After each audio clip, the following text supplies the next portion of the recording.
आणि आज पुढचं जे फ्युचर आहे हे फक्त आणि फक्त जॉईंट व्हेंचरचंच आहे. आणि सॅटर्डे क्लबमध्ये तुम्ही आले ना की इथे अशी एकही गोष्ट नाही की ती तुम्हाला मिळणार नाही. बरं, सॅटर्डे क्लबचं एक वैशिष्ट्य असं आहे ना की इथे माणसं खूप सगळी चांगली आहेत.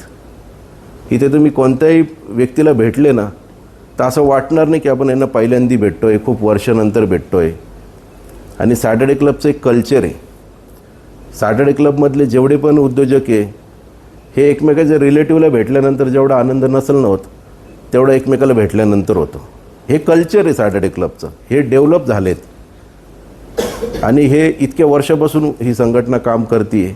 तुम्ही जर आज आपले मॅनेजिंग ट्रस्टी दुगाडे सर जरी बघितले की आज सरांचं एज बघा, पण आल्यानंतर सगळ्यांशी बोलताना तुम्हाला तो एज गॅप कधी दिसणार नाही. ते पद जे आहे आज मॅनेजिंग ट्रस्टी ते सगळ्यात उच्च पदावर आहे, पण त्यांच्याशी बोलताना कुठेही तुम्हाला ते पद असं दिसणार नाही की एवढ्या मोठ्या व्यक्ती आपल्यासोबत बोलतो आहे.